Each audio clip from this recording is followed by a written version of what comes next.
મિત્રો, આ વિડીયો આપના માટે ખૂબ જ ઉપયોગી બનશે. આ વિડીયો 1 મિનિટ માટે પણ ચૂકશો નહીં, કારણ કે વાસ્તુશાસ્ત્રની આપણા બધાને જીવન પર ખૂબ જ મોટા પ્રમાણમાં અસર પડે છે. જો આપણે વાસ્તુશાસ્ત્ર પ્રમાણે જીવન જીવીએ તો જીવવામાં દરેક પ્રકારની મુશ્કેલીઓનો સમાધાન થાય છે. પછી તે આર્થિક, સામાજિક કે સ્વાસ્થ્યની વાત હોય, દરેક બાબતમાં વાસ્તુશાસ્ત્રના નિયમો તમને ખૂબ જ ઉપયોગી થશે. તો વિડીયોને અંત સુધી જરૂર નિહાળજો. નંબર 1, રાત્રે સૂતા પહેલા ક્યારે પણ મોઢું ધોયા વગર કે પગ ધોયા વગર સૂવું જોઈએ નહીં. નંબર 2, સૂતા પહેલા રસોડું સાફ કરવું જોઈએ. રસોડામાં ગંદા વાસણો એટલે કે હેઠા વાસણો રાખવાથી માતા લક્ષ્મી નારાજ થાય છે અને ઘરમાં હંમેશા માટે દરિદ્રતા આવે છે. નંબર 3, સૂતા પહેલા નિયમિત રીતે ભગવાનનું ધ્યાન કરવું જોઈએ અને ડાબી બાજુ પડખું ફરવું જોઈએ. તેનાથી પાચન ક્રિયા તંદુરસ્ત રહે છે અને સેહત પણ સારી રહે છે. નિયમ 4, વાંચીએ એ પહેલા મિત્રો કમેન્ટ બોક્સમાં એકવાર સાચા મનથી જય લક્ષ્મી માતા લખી નાખજો, તેથી આપણા પરિવાર પર લક્ષ્મી માતાની કૃપા બની રહે. નંબર 4, હંમેશા ધ્યાન રાખો કે દક્ષિણ અને પૂર્વ દિશામાં ક્યારેય પણ પગ રાખીને ન સૂવું જોઈએ અને દરવાજાની દિશામાં પણ પગ ના રાખવા જોઈએ. તેનાથી સેહત અને સમૃદ્ધિને નુકસાન થાય છે. પૂર્વ દિશા તરફ માથું રાખીને સૂવાથી જ્ઞાનમાં વધારો થાય છે. દક્ષિણ દિશા તરફ માથું રાખીને સૂવાથી શાંતિ અને સમૃદ્ધિ મળે છે. નંબર 5, તમારા રૂમમાં સૂતા પહેલા કપૂર સળગાવીને સૂવો. એમાં રહેલા તત્વો પોઝિટિવ એનર્જીને સંચાર કરે છે. તેનાથી તમને માનસિક શાંતિ મળશે અને તમે તણાવ મુક્ત મહેસૂસ કરશો. નંબર 6, મોઢું ઊંચું રાખીને બીજાની જગ્યાએ તૂટી ગયેલા ખાટલા ઉપર કે બેડ ઉપર સૂવાનું ટાળવું જોઈએ. તેનાથી નકારાત્મકતા આવે છે. નંબર 7, સૂતા પહેલા કોઈ પણ નકારાત્મક બાબતો વિશે વિચારવું નહીં, કારણ કે સૂતા પહેલા 10 મિનિટનો સમય ખૂબ જ સંવેદનાશીલ હોય છે અને જગ્યા પછી ઓછામાં ઓછી 15 મિનિટનો સમય ખૂબ જ સંવેદનાશીલ હોય છે. આ દરમિયાન તમે જે પણ વિચારો છો તે વાસ્તવિક રૂપમાં થવા લાગે છે. આટલા માટે જ્યારે પણ સૂવો છો ત્યારે તમે ભવિષ્યમાં જે વસ્તુઓ પામવી છે તેના વિચાર કરો અને ઉઠો ત્યારે પણ તમે જે કાર્ય કરવા માંગો છો તેના પોઝિટિવ વિચાર કરતા રહો. એવું કરવાથી તમારા દરેક પ્રકારના કાર્ય સારા જશે. નંબર 8, સૂવા માટે પથારી મુલાયમ અને આરામદાયક હોવી જોઈએ. ચાદર અને ઓશિકાનો રંગ પણ એવો હોવો જોઈએ જે આપણી આંખોને અને મનને પ્રફુલ્લિત તેમજ શાંતિ આપે. નંબર 9, રાત્રિનું ભોજન સૂવાના 2 કલાક પછી કરી લેવું જોઈએ અને કોશિશ કરો કે રાત્રિનું ભોજન સાદું અને હળવું હોય. તે પછી વજ્રાસનમાં બેસીને પ્રાણાયામ કરવું અને છેલ્લે આસન કરીને સૂવું. આવું કરવાથી ક્યારે પણ તમારા શરીરમાં રોગ પ્રવેશ કરતો નથી અને તમે હંમેશા નિરોગી રહો છો. નંબર 10, જે વ્યક્તિ સવારે જાગીને પોતાની પથારીને સાફ નથી કરતા તેમને પોતાના જીવનમાં ધન અભાવનો સામનો કરવો પડે છે. નંબર 11, વિજ્ઞાન અનુસાર ચેત સૂવાની કરોડરજ્જુને નુકસાન થાય છે, જ્યારે પણ ઊંધું સૂવાથી આંખોને નુકસાન પહોંચે છે. એટલા માટે શક્ય હોય તો સીધું સૂવું જોઈએ. નંબર 12, ઘરના વડીલોનો કોઈ પણ ફોટો ક્યારેય પણ પૂજા રૂમમાં ના રાખવો જોઈએ. તેમનો ફોટો તમે દક્ષિણ દિશામાં લગાવો. નંબર 13, જો તમે તૂટી ગયેલો સામાન ઉપયોગ કરો છો તો તેનાથી તમારા જીવનમાં ધન સંબંધિત સમસ્યાઓ ઉત્પન્ન થાય છે. નંબર 14, ઘણા લોકોને આદત હોય છે કે તેઓ સાંજના સમયે સૂવે છે, પરંતુ આ સમયે સૂવું ઉચિત માનવામાં આવતું નથી. તેનાથી માતા લક્ષ્મી તમારાથી નારાજ થાય છે. નંબર 15, તમારે તમારા ઘરમાં કચરો ન રાખવો જોઈએ. તમારા ઘરમાં કચરો હોવો તે નકારાત્મકતાનો કહેવામાં આવે છે.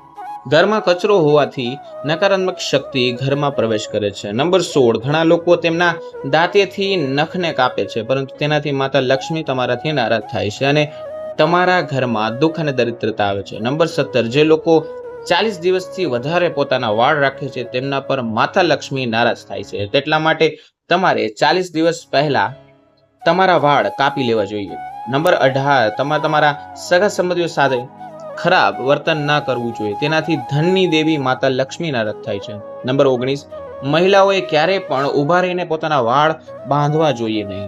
નંબર 20, જે વ્યક્તિ સવારે સૂર્યોદય થાય ત્યારે જ સૂતા રહે તેમના પોતાના જીવનમાં આર્થિક સંકટનો સામનો કરવો જ પડે છે.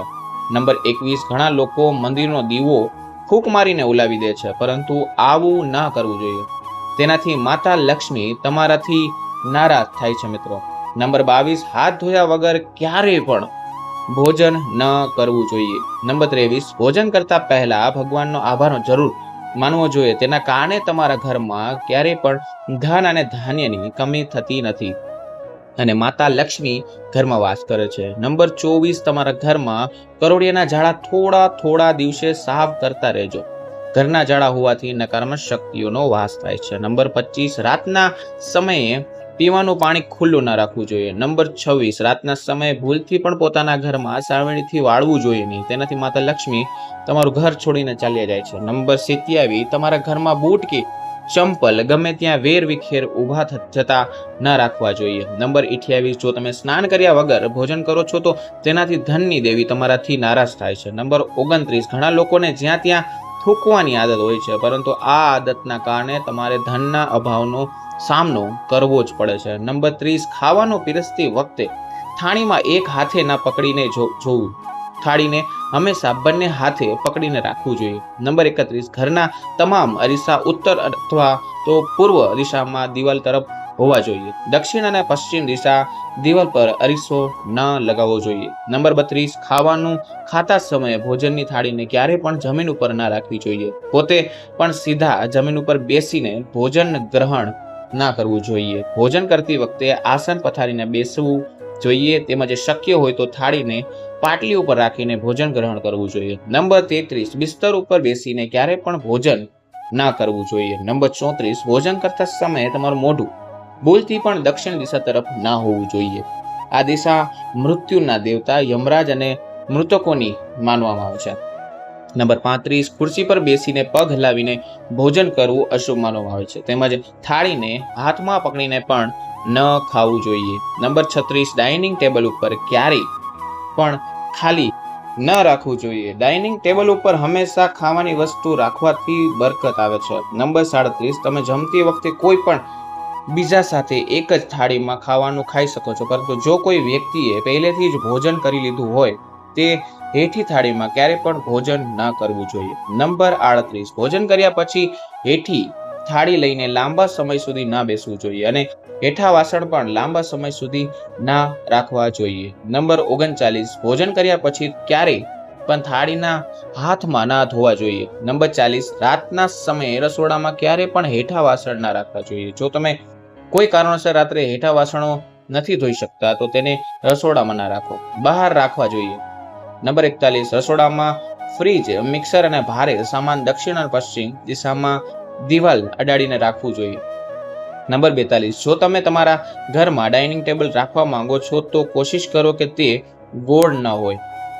નંબર 43, ક્યારેય પણ લાંબા સમયથી ખાલી પડેલા અંધારું હોય તે ઘરમાં અથવા સુમસાન જગ્યા ઉપર સૂવું જોઈએ નહીં. નંબર 44, ઘરમાં તૂટેલી વસ્તુઓ, ખાસ કરીને તૂટી ગયેલા કાચ અને ખરાબ થઈ ગયેલા ઇલેક્ટ્રોનિક્સનો સામાન બિલકુલ પણ ન રાખવો જોઈએ.